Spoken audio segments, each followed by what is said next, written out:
It is so good to be here with everyone, and we have felt so welcomed here in Wyoming. It really has. I know I've told many of you before, but it feels like we've been adopted into a big church family, and we're going around and getting to know all our new aunts and uncles and cousins. And it has been our smoothest transition we have ever had, and we've had a few to compare it to. So it's really, so thank you. You are part of that. So I chose this theme of the sacred labyrinth because I love walking labyrinths. And when I discovered labyrinths and the difference, Tom asked me, do you know the difference from a maze and a labyrinth? And yes, a maze has true dead ends and a labyrinth doesn't. You might have to pivot in the exact opposite direction in life, but you are never stuck. And I love that about the labyrinth. I was raised in a very conservative evangelical Christian family, and the standard for living was straight and narrow. And when I discovered later that the sacred labyrinth of my life, it was so life-giving to me.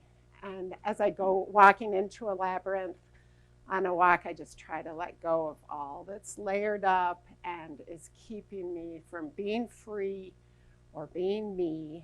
And my favorite part is the center, and where you can just stop and rest, listen, receive, and just recenter yourself. And I just love the imagery and just that process of doing it. And sometimes we're treated to an in-person labyrinth here, and we have some beautiful ones here in Wyoming. And other times that recentering will come through music or through writing or nature or just listening in silence. And when I'm walking out from a labyrinth, I give thanks for the opportunity to have gotten a chance to recenter and to remind myself to live life intentionally with purpose and meaning rather than just reactively.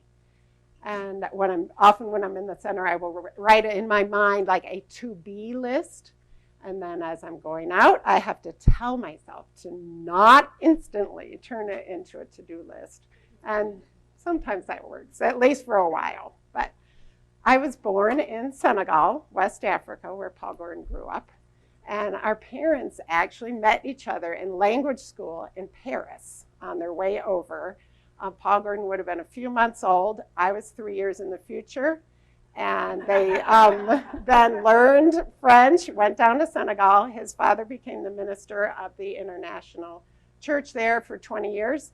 My dad eventually became a seminary professor, and my mom was an English teacher. But for my dad to do that, he needed more formal education. So not long after I was born, we moved to Europe, where he did that. My only sibling, my brother, was born, and then we moved down to Zaire, now called the DR Congo, where my dad taught at a seminary there, out in rural Africa near the Ituri forest. It's the second largest rainforest in the world, second to the Amazon.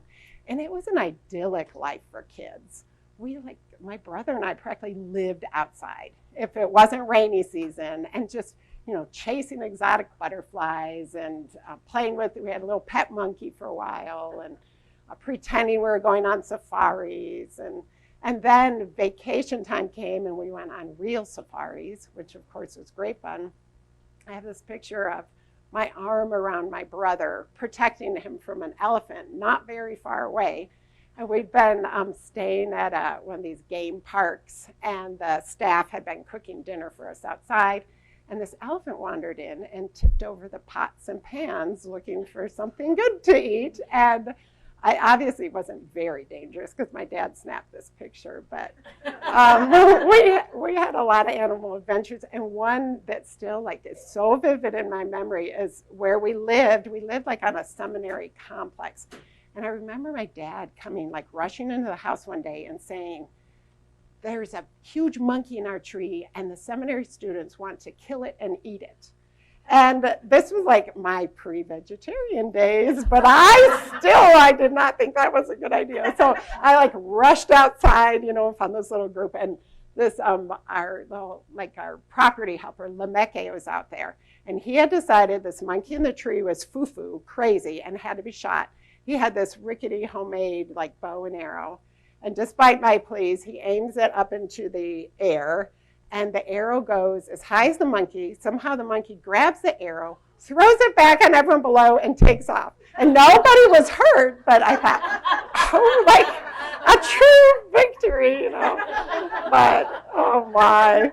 And another time, my brother and I snuck out and watched this same Lemeke. He was like charged with killing chickens for our dinners, which this is rural Africa. I mean, no prepackaged anything. And we were not allowed to go and watch this. We knew he would do this at sort of the dump area, right? So we snuck out and spied on him one day and then found out why we were not allowed to go and watch that, And we had to suffer in our mutual trauma, together so we wouldn't get in trouble. But yeah, I mean, deep roots there, but oh my. But my mom taught me through second grade. She homeschooled me, and it was not a positive experience for either of us.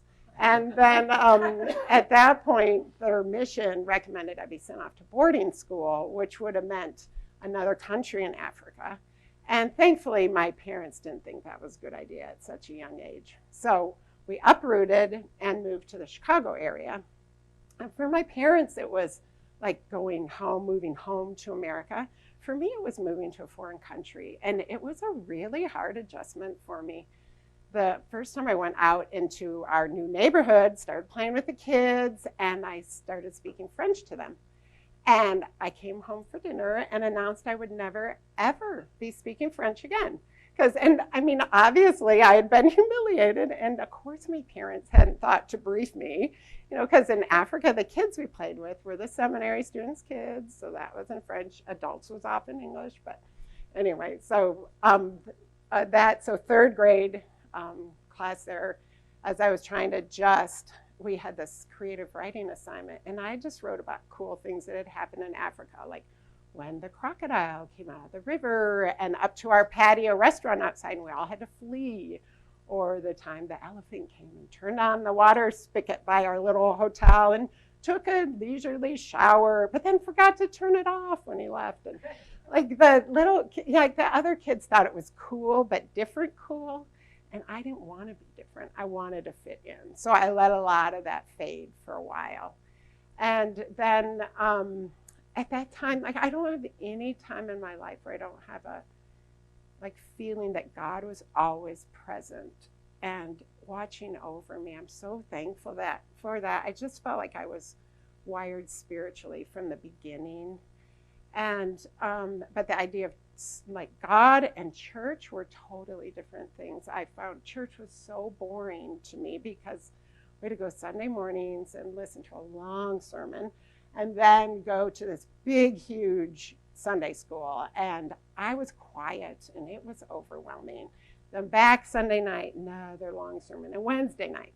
And finally, by middle school, we had a youth director. So it got fun and it got relevant.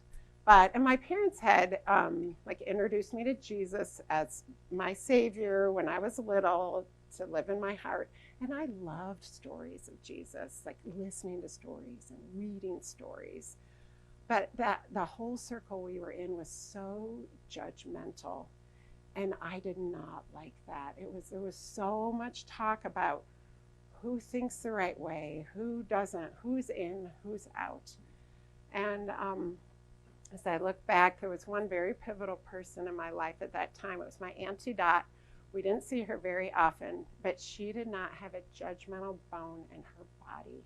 She was just this lovely, beautiful woman with a deep faith, all embracing, and I loved being with her, and I wanted to be like her. And she was the first person I thought, wow, she cares about the inside of people more than the outside. And I just found that so beautiful. And I wished I'd grown up with the understanding that God, creator of the universe, had put that divine image in me. But I didn't. And by my senior year in high school, I spiraled into a very dark depression. And we've come a long ways with mental health, but nowhere near far enough. And I was told to fake it till you make it. And I was faking it, and I was not making it. And I entrusted my darkness to my dad, and he made it possible for me to see one of his friends who'd done a lot of counseling. And like somehow on the outside, I was able to keep up my like smiley self for the most part, my straight A's, but inside I was miserable. And this dear old missionary man who was confined to a wheelchair with MS, he knew suffering when he saw it, and he just tuned into me and helped rescue me. And he could tell right away how important my faith was to me. And he had me write this vow out to God that I would never, ever give up, no matter how bad it got, that I would allow God to carry me through this valley of the shadow of death and back into light. And I remember holding that paper and just crying and crying for mercy. And he eventually insisted I get professional help and onto antidepressants. So the woman I saw for that, she told my family I needed to be committed to a safe institution. So the day I graduated from high school, I went to our graduation rehearsal in my cap and gown, and then I skipped the ceremony the next day, and my parents drove me to this faith-based clinic in Michigan. And there I met another pivotal person on my journey. The counselor I was assigned to was a devout Roman Catholic. He went to Mass every day. He'd been influenced by the charismatic renewal movement in the church at that time. And he spoke my language, and he helped me untangle this just web of darkness that had gotten all stuck inside of me. And I was able to emerge from that experience completely free of this debilitating depression. And it had just snuffed out all my senses. And thankfully, I've never had to stare at that kind of darkness again. But I had a lot of baggage to sort through, and that took me some years to do. But I was able to go off to college in that fall and study cultural anthropology. And that just tuned into my early childhood years in Africa, which were still so important to me, and explained this environment that I'd been in during such formative years. And it was a communal culture where people mattered more than anything. You were all connected.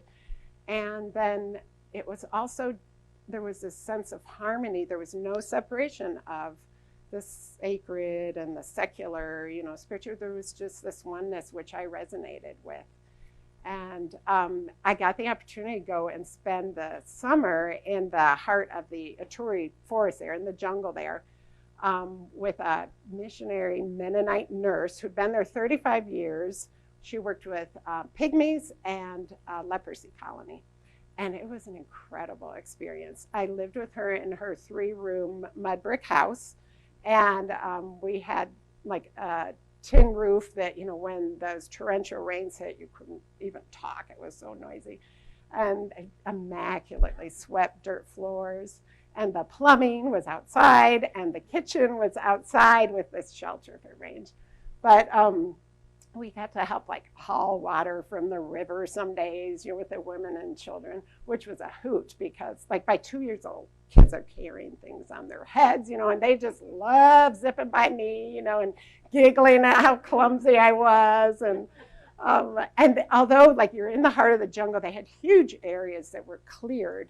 And this village that Pearl, this nurse, lived in, the people were basically doing subsistence farming. So one day the women were hauling in on their backs these huge loads of beans to be sorted in the village. They'd made these head straps with vines, and I got talked into trying to lift it. So to put it on me, I had to get down, and they put this on me, and I couldn't even stand up. It was so heavy. And so then I start laughing, and then they start laughing, but it was just amazing people. And the pygmies there in the area. So at the time, Mobutu, who was the dictator of the country, was demanding they be hauled out of the jungle, counted, and live sedentary lives. And they were dying of pneumonia and other diseases. So this village was protecting their identity, and they were nomadic. So there was a camp nearby that they'd stay in maybe 2 or 3 months and then move on to hunt elsewhere. And they had these leaf and twig dwellings that they built. And music was an important part of their culture. They had these homemade little wooden flutes and drums and songs for different times of day, life, death, before a hunt, after a hunt. It was I was as fascinated with them as they were with me. And like the tallest man was like up to my shoulder, and so I was this like white giant, and they didn't see very many white people. So the, babies would cry and the little kids would get really brave and then come and like touch my ponytail or rub my hairy arms. But it was just amazing. They were just really fascinating, amazing people, the way they lived with the earth and the creator and all that. It was really impactful time. And then the other thing that this church community did was they'd started a clinic in the middle of a leprosy colony. And it was like biblical times. People with leprosy were totally shunned and ostracized. And by then we knew, like scientifically, that you couldn't catch leprosy from someone if you practice basic hygiene. And perhaps that was difficult to do in that context, but they were just all shunned. So this clinic they started was so life-giving. And one of my jobs was to put salve on their wounds. They would lose, like their cartilage would disintegrate in their nose and ears, and they didn't have feeling, so their appendages would start to fall, like break off through injuries. They, cooked over open fires, so you'd have burns or cuts that they didn't always realize were there. And so, but that experience just brought Jesus to life for me in a whole new way. Just one, by seeing this church community live out their faith in action instead of just words. And then just thinking about Jesus, who we know hung out with the outcasts of society.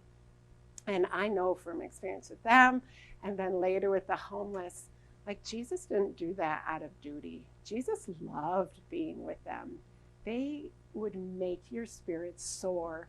And there's something about a person when they are stripped down from whatever defines you on the outside to a bare and vulnerable soul. And it can be so beautiful. So that was just really, really an impactful time for me. That other detour I took in college was I lived for a year in the inner city of Detroit, working with an all-black Pentecostal church. And I learned more that year like than any textbook could ever have taught me about culture and life. And I lived with another white girl. We were house sitting for the year for one of the pastors in the church who was gone. And we were so naive. But just down the block was another pastor's family, and the neighborhood was kind of refurbished. So they had this like private security would be roaming about. So the day we move in, these two guys come out of their patrol car to welcome us and make sure our windows are locked and, ask, do you have extra in-home security? And we said, no, so we're glad you're here. Well, within the first 2 weeks, we came downstairs one morning, whole lower floor is robbed. No forced entry. We're like, inside job. But our valuables were gone. We didn't have very many, just like a TV and the music boombox and the coolest cordless phone, which was a new thing back then. And anyway, we were there to work in the church with the teenagers, the youth group, and they had told us, we need to teach you to be street smart and to rap. And we thought, we need to do this, because another weekend that fall, we were at the local laundromat, and this guy came in, held up the place with a gun, and I'll never forget this. A little toddler was running around. The dad just got him safe just in the nick of time, and the owner was refusing to give up the money in the till, but had pushed some emergency button. And so we heard sirens eventually, but then when the guy heard the sirens, he turned the gun on himself, and we were like, oh no. But thankfully the guy ran off and no one was hurt, and he thought, okay, it's time for our training. And we kind of thought that we were, really, we knew what we were doing, because we already knew, if you were at a stop light or stop sign or whatever, and someone bangs you from the back, you do not get out and investigate, because it's most likely a ploy. But it was much, much more than that. So especially as white women, or especially night, So, like, yes, you didn't get out, but you also had to drive to the nearest police station. So we had to learn where those were in the neighborhoods. And, it's way pre-cell phone days. And then also, like, 360 vision all the time. Grocery store, parking lot, know what's going around you, what's happening, what might happen with a plan in place. I mean, it was just crazy. But one weekend we decided, let's take the teenagers out on a field trip, like thank them, bonding time for being so welcoming to us. So we took them out to a forest preserve, had our hot cider and donuts at this donut mill, and then took them on a hike in the woods. And we did not anticipate it, but these big, huge guys freaked out. They were so afraid. They said, all we know about trees is Gilligan's Island TV show. And so they were totally convinced that a gang downtown had followed us out and was going to like sabotage us when we came around the last bend in the river, But another weekend that fall, we went on the women's retreat, and it was in Howell, Michigan, and a little church camp, and we're all going to go and get groceries together and cook together and just have a bonding weekend. And when we got there, one of the women, the leaders, I guess she found out that there was a Ku Klux Klan presence in the area. So they declared a fast for the weekend. And my friend Jane and I, we made it through missing one meal and said, why don't we go get the groceries? And they said, oh, great idea. So we went and did that. But it was so upsetting to get a tiny glimpse into what it must have felt like, solely because they looked different on the outside. And I had never experienced that, being a minority in Africa. So it was really eye-opening to me. But their faith, it was everything to them. That Sunday morning worship service was like the recharging of their lives. It was the center of their worlds. The music was soulful, and the preaching was so encouraging and relevant. And the people, they supported each other through the harshest of times. And in the middle of that year, I got this letter in the mail out of the blue from one of our early childhood years in Africa, family friend named Paul Gordon Chandler.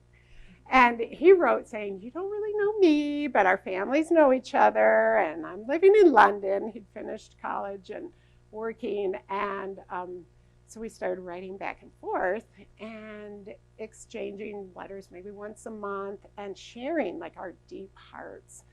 And I knew I'd found my soulmate. And I, right away, I told my mom, I have to know what he looks like. So she subtly secures a family photo from his mom, that he's in. And then after a year of writing letters, he asked me for a photo of me. And I thought, I'm going to be a little free-spirited here. And some of you have heard this story. But so I'd gone skydiving the summer before with my brother and some youth group friends. And I was afraid of heights, so I thought, this will do it, And it was an amazing experience, but I'm still afraid of heights. And so I sent this picture of me 3,000 feet in the air, just a little dot. And then I sent one on the ground, but I had my helmet on and all my gear, and he could not tell what I looked like. And my mother thought, this is a very bad idea. And I was like, you know what? If he doesn't like me how I am, this is not going to work out, And so I waited. The usual 1 month went by. 2 months went by. I hadn't heard from him. I thought, my mother was right, And then I heard from him, and he said, I've been traveling to Africa, couldn't get her, send mail, and I'm coming to meet you in person. So by then, I am back in college, living in an all-girls dorm in California.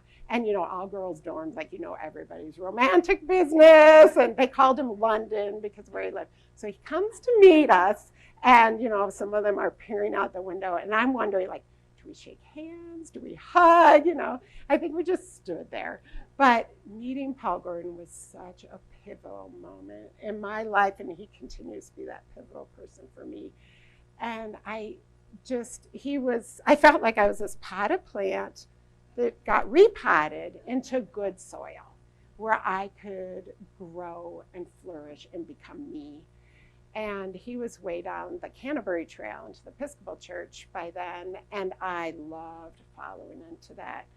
and getting to live my faith out in this all-embracing community that hit my heart and soul and mind. And we got married in 1990 and moved to Colorado Springs. And I got to work doing cross-cultural research and writing. And he worked for the Bible Society, traveling the world.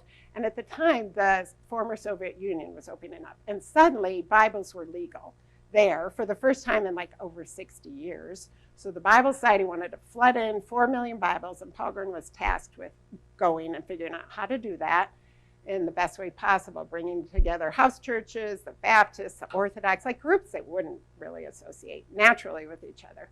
But I got to go along and do some work as well, and it was an amazing experience in the heart of the winter, 2 full months, and that is the way to experience their culture. And you have to separate the Russian people from their leaders. They're incredible people. We were there and in Ukraine, and we would be like clomping around on our ice chunk feet and see someone eating an ice cream cone outside in the freezing winter. And like before everything really opened up, there wasn't much in the stores. Shelves were pretty bare, and it was so cold. So one day Paul Gordon bartered for a big fuzzy hat from a policeman because it was really just so cold. And I'll never forget going and worshiping this little house church in the country. And we always had a translator with us, and you'd hear their deep stories of God's faithfulness in their lives through the harshest of times. But sometimes you don't need language to feel someone's spirit. You can just sense that beauty. And I got to worship next to this old babushka lady with all her scarves and like sharing this dark brown homemade bread together at communion. Then we'd turn and at their little house, table together, have borscht soup and cabbage, and that was really just very like a time that really made me stop and think. And at that time, during those 2 months, we lived in this big Stalin-esque hotel. It was called the Hotel Ukraina, and it was on the Moskva River there. And it was like big and grand, but it was pretty, like inside the service, it was pretty bare bones basic. One day we came back to our hotel room and found a maid sitting on our bed reading one of the Russian Bibles. And she just jumped up, like so embarrassed and so apologetic. And Paul Gordon's like, no problem, and gave her the Bible. And then, of course, she was elated. And she left, and a little while later, get a knock on the door, and there she is again with another friend who also wants a Bible. And so he gave, them several, and in their hands, as a thank you, they were carrying these huge fluffy rolls of imported toilet paper.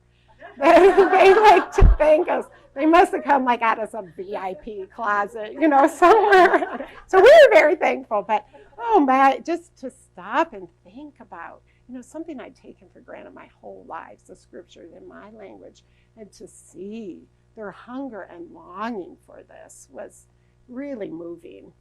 And I'll never forget the first time I walked into an Orthodox church. I just felt so awestruck. I felt like I should go prostrate on the ground. And I think I instead knelt in front of the iconostasis, but it just hit all my senses, this beautiful a cappella chanting, the candlelight, and the icons of Jesus just looking through you with just deep compassion and strength. And their buildings, like the dome, always had Jesus depicted at the top, then the disciples, and then we, the community of believers, below. And it really tied into what I was experiencing in the Episcopal Church, that appreciation for the roots to the ancient and living out, like touching our senses and experiential worship. The year after that, our beautiful daughter Bertel was born in Colorado Springs, and then we moved to England and Tunisia, North Africa. And that was, Paul Gordon was going to be the rector of the International Episcopal Anglican Church there. And it was the only English-speaking church in the country at the time. And it was my first time to live in an Arab culture and to be a clergy spouse. And both were big adjustments for me. But we lived in the heart of the Medina, the old city, in this big house, beautiful church garden, and this quaint stone church. But it was like being plunked down in biblical times, because the scenes I was seeing were like out of my children's illustrated Bible or movies, that had covered women bustling about in the marketplace with fresh fruit and dates and piles of spices. And thankfully, I figured out pretty early on that the key to living in an Arab society for me as a woman was bonding with other women, Western women and Arab women. And what you are experiencing, said or unsaid, is not accessible to others who aren't in that situation. And that was a beautiful gift to get. And that was when I realized that despite the great differences, our outer differences, we are all the same. And the things that woke me up at night with worry woke them up at night with worry. And their hopes and dreams for their children and their families were the same hopes and dreams I had for mine. And that was a beautiful gift to have been given. The clergy spouse thing was a lot harder for me. It was like boot camp. I didn't really have, like positive role models growing up. And I just always imagined like these super spiritual humans, that did the Bible studies and did the church schools and stuff. And it didn't help that the priest's wife before me did lead the Bible study and do the church school. So, and I didn't know myself like enough yet to say no positively or set any boundaries or, so I had to figure out who I was and never made those mistakes again. But I mean, my best advice to anyone ever is listen to who you are and find out who you are and then shine your light, because that's what our world needs. So, but one of the neat things that happened while I was there, I was able to ship over my concert harp and in our shipment, and I was literally the only harpist in the country at the time. And so I got to play, for these choirs and soloists and ambassadors, and way beyond my experience level. But no one was, I just rose to the occasion and no one was the wiser, and it was a really cool opportunity. But the best thing that happened to us while I was there was our dear son Tristan was born there. And the short version of that story is that at the time, like embassies, oil companies, they're all strongly recommending that women have their babies outside the country because they didn't have preemie facilities nor like traditional nurses or nurseries in the hospitals. So there was this American couple in the church. He was the naval attaché, and she had just given birth when we got there to twins, C-section, there. And I think her 6th and 7th babies. But I thought, good grief, if she can do this, I can do this. So I did go back to the U.S. 2 months ahead of my due date just to make sure I wasn't taking any chances. And like they looked at me, usually your first birth predicts your second, and they said, you are just fine. You can have this baby in a taxi cab. So I went back, and it was like not as bad as a taxi cab. But it was nothing like the beautiful birthing center in Colorado Springs. So we were there, I think, about 3 years. And then we hopped around a bit to London, the U.S., ending up in Spokane, Washington when 9/11 hit.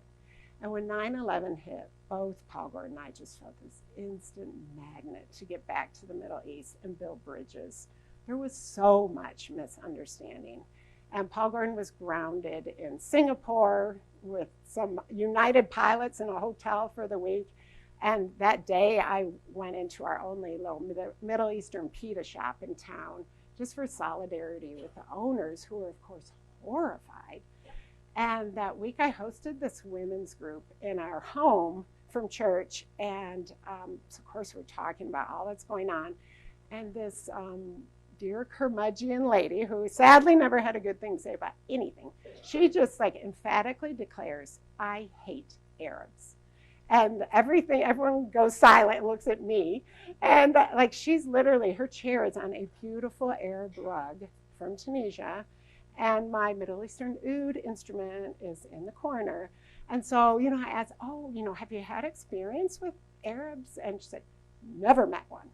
And, some of my good friends, dear friends, Muslim and Christians, were Arab. And my little spiel about we're all the same under the surface of our differences, like at least fell on her deaf ears. But eventually, the opportunity opened up for us to go to Cairo, Egypt, for Paul Gordon to be the rector of the International Episcopal Church there.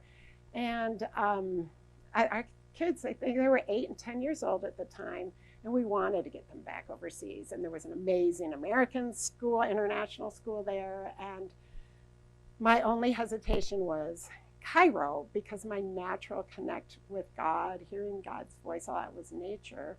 And I'd been to Cairo twice, so I knew, it is a huge, filthy city. And it's amazing to visit as a tourist, all the Pharaonic stuff and the fascinating, the Coptic Orthodox Christians. They are a vibrant community there. They make about 10% of the population of Egypt. They trace their roots back to the gospel writer Mark. And so that, was a really neat part. But it was even harder adjustment for me. 22 million people, no emissions control, and it's all concrete. And when I got there, I just felt like someone had put up this glass ceiling above me, and I couldn't hear. I knew God was there. I couldn't hear God's voice. And it took me a long time to figure out I was grieving. I just grieved the loss of nature, and this negative part of me started to appear, and I'd not seen that in myself before, and I fed it, and it grew and grew until I couldn't stand being with myself and my poor family, and I just begged God for mercy to help me figure out how to survive. And one day I was getting out of my car, admiring this little bush someone had planted with this dusty flower, thinking about how much I love creation, how much God loves creation. God made creation. God loves people. I wish I could love people like God loves people. And this little spirit-inspired crazy idea popped into my brain, people flowers. And I thought, I have a garden of 20 million people flowers. And I did this total pivot on my sacred labyrinth in the exact opposite direction. And I recruited our kids to help me. I said, if you ever hear me say one more negative thing about Cairo, I will pay you each 10 Egyptian pounds. And I thankfully, I went for months with no infractions. And then, eventually, my emotions and my feelings caught up with my brain and my determination and God's mercy, and I began to thrive. And when we got there, there was no music program, so I got to develop that, which I loved. And I discovered Teze chants, and Paul Gordon and I started this night service with communion once a week, which fed us. So that it touched all our senses with art and candles and the chanting, and so that was a big gift. And I was also listening to a lot of Celtic music at the time. And I discovered Celtic spirituality through John Philip Newell's book, Listening for the Heartbeat of God. And in there he describes that at our very centers, the Celtic way of seeing was that God's image is at our center. And yes, it gets all covered up and all these layers. We need Christ's redemption to unpeel and expose that beauty. But at the center is goodness. And that was such an important truth for me to discover. And at the time I was needing a sense of harmony, and I felt led to write out a purpose statement for my life that had nothing to do with doing. It was all about being, how I relate to God and creation and others. And that was so helpful for me. And I've taken it everywhere I've gone since. And so regardless of what I'm doing, I am able to be reminded to live life intentionally and with purpose and meaning. And that was a really helpful thing for me. I had also written a couple articles about what it meant to be, for me, living as a Christian woman in the Middle East. And a UK publisher approached me to write a book. And at the time, there were so many others struggling, like I had struggled, and having to cut their tours, commitments short, go back to their home countries, uproot kids, and jeopardize careers. And so I did. I wrote these got to write these books, which I was grateful I got to do. The first one I wrote was called Embracing a Concrete Desert. And it was about my journey of learning to thrive in that setting. And yes, it was about me in that setting, but we all have our own versions of concrete deserts, things that are almost impossible to embrace, but would be life-giving if we did. If it's, something we're grieving or a medical issue or a person, concrete people are especially hard to embrace, but it's possible. So I was grateful I got to do that. And then the year our daughter went off to college, the Egyptian revolution broke out. And that was, ironically, the first time we were ever afraid living in the Middle East.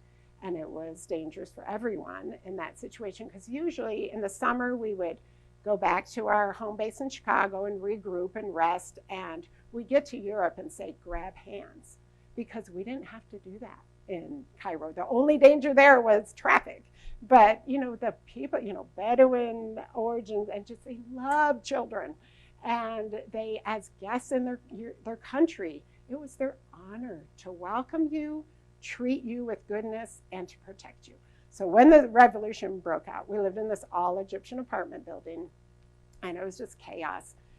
Tanks and tracers at night, gunfire.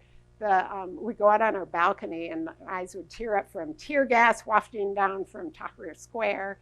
And the political prison just a mile from us was opened up, so looting and mobbing. And our building, like most of Cairo did, like they just took the law into their own hands.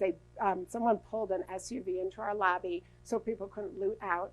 And then the men of the building set up these like 24/7 security guarding shifts and checkpoints and stuff. And true to their culture, we were there as their guests, and they were going to defend us like their family.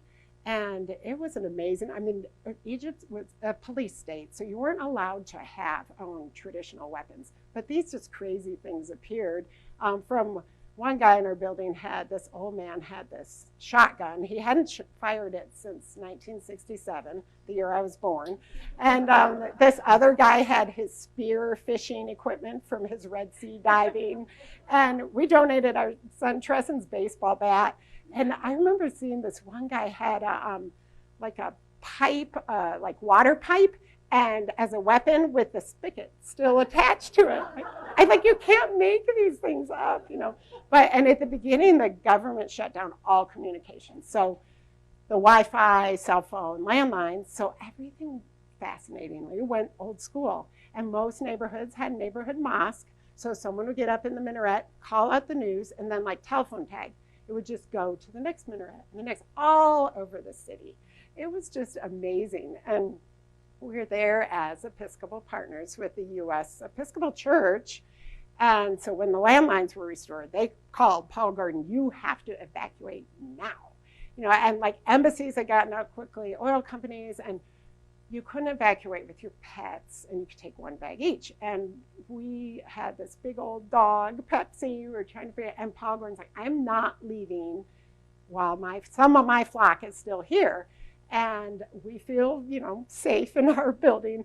And so they would call every day. And finally, the last day we talked to them before we actually did have to leave, Paul Gordon's on the landline. He says goodbye. He's hanging up the phone, and this like machine gun fire sounds outside our window. And he's like, I wonder if they heard that, So, but then like rumors started, conspiracy stories started spreading, and this Western, like anti-Western sentiment started settling in. So our Egyptian bishop said, it's time for you to go.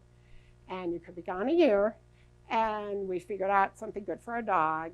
And these Swiss Air chartered flights came in. And Treston had our family photo albums in his backpack. I had the Russian icon. And they whisked a bunch of us off and fed us Swiss chocolate in our trauma. And then we got to stop and see my brother for a night in Switzerland, his family. And then we evacuated to Chicago area, our home base there. And it was winter, middle of the winter. We got to go snowshoeing and visit Bertellin College. And Paul Gordon then is just glued to his computer. Now his flock has literally been flung all over the world, all different time zones, and like monitoring, are you safe, and keeping people connected and encouraged, monitoring the news. And Mubarak, the dictator, surprisingly stepped down, and the military took over, and it became safe for us to go back.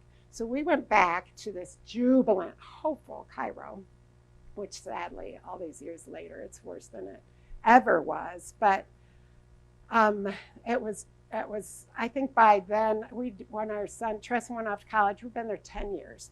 And it felt like a good chapter. And Paul Gordon had the opportunity to develop this interfaith art initiative that was coming out of our time there, bridging East and West. So he did that in conjunction with the National Church, and we lived in Chicago.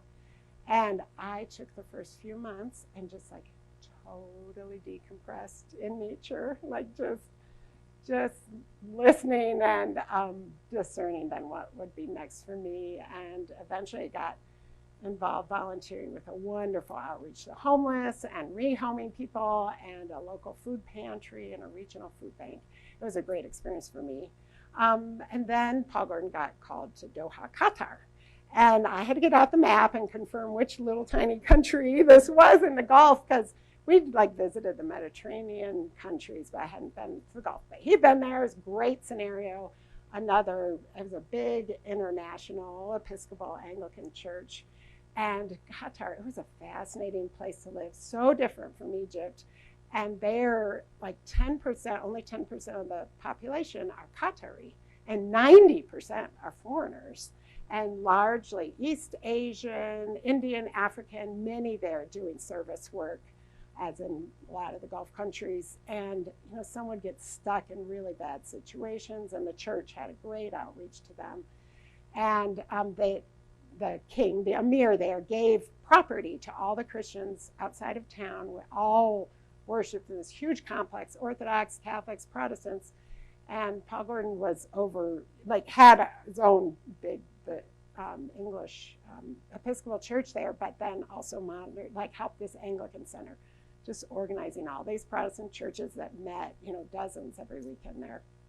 And it was an incredible place to be, especially when the pandemic hit. We were living in this 26th floor of an apartment building overlooking a beautiful expanse of water, which was all I needed to survive and that. But it was this interesting mix of ancient and modern, because there were just all these funky buildings, and that you would think that Emir had put out a contest. Whoever can build the coolest 40-story building can have it in my city, and it was amazing. But it was an interesting mix of ancient and modern, because one day I came out into our living area, and a dozen guys were rappelling down our buildings with ropes, cleaning our windows.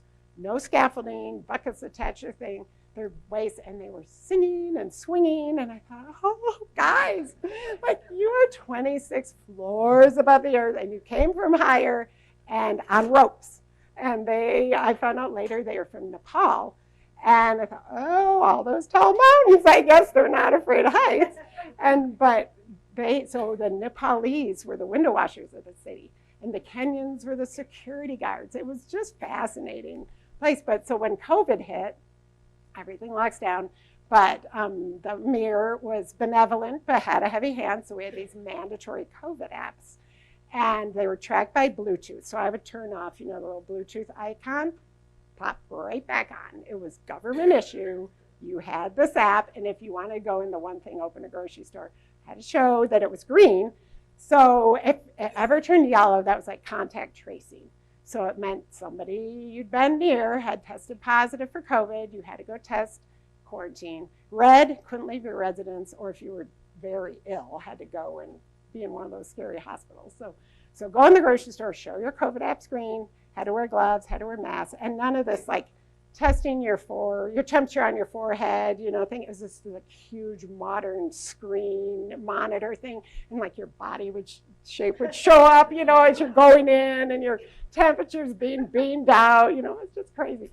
But it was just meant that we were there for the time, because when the churches were all shut down, like Paul Gordon was able to get everybody up on live streaming right away and stay connected. And the church we were in was a big church. I was just singing in the choir. And suddenly it went down to Paul Gordon, and we were in this tiny little chapel. We got permission to go there. Wear your mask when you drive, or a policeman on a corner would stop you. And they also had these little robots that appeared, like just cruising around our sidewalks, that we didn't know what they were for. Everyone just sort of guessed they were like monitoring groups not gathering or wearing masks. Anyway, so the church service went down to Paul Gordon leading the service and preaching every week, and I'm playing from this little keyboard, and like we'd have choir rehearsals on Zoom to, you know, get it all ready. But in that cultural context, it was really, I mean, the anxiety for everyone worldwide was awful, but these cultures, like the Indians, the Africans, it was so important that they get back and take care of their elderly parents. And you couldn't retire in Doha, so you were just there to work, so they couldn't, and then of course no one could go home. And then we started hearing these really neat stories. An Indian lady told me that she'd sent the live stream link to her dad in India, and they were worshiping together every week, and it was just, he lived for this service every week. And another African guy said he'd sent, you know, the link to his family in the village, didn't have Wi-Fi, but they were to figure out how to gather safely and watch, so they were worshiping together. It was just such, you know, so neat to see how those connections happen. And then Wyoming happened. And you all know a lot of that story and are now part of it. So we are so thankful to be here. As I was thinking about life and you all, and the wandering through deserts and detours, and the sacred labyrinth of life, which I have come to realize is an ongoing journey of growth, that's just really a summary of some of my own listening and learning. So if we can just totally change gears for a minute and just do a pivot on the labyrinth, or just pause for a moment and take yourself in your mind or spirit to the center of a labyrinth, or a place where you can feel calm and listen deeply. Close your eyes if that's helpful. Slowly take a few breaths in and out. Your life journey has been designed just for you. It is being guided by the very hands that created you. Every gift you need will be provided according to your needs. Let go of the layers that entangle your soul, for at its very center lies God's goodness. Be open to the healing power of God's love. Allow yourself to heal, grow, love, and embrace life. Self-care is soul care. Listen to the nudgings of your spirit. Detours matter. They are opportunities for growth. Allow life to speak to the deepest part of you. God's spirit is in the wind. God's voice will come to you in silence. Allow space for silence in your life. Listen. Follow. Be present in the moment. As close and intimate as your own breath, as far and vast as the great night sky, God is present, now and always. God's will for you rests within your inner dreams and the longings of your heart. There is a path for each of us, and all our paths are connected. We are family. You shine a light that only you can shine. Our world needs you, and we need each other. Thank you for giving me this opportunity to share my story. And I look forward to hearing many of yours over the years to come. There was something very good about stepping back from my life and looking at the arc of God's faithfulness. I know we can all have those kind of stories, and under the surface of our differences, we are all the same. We are connected. So, thank you.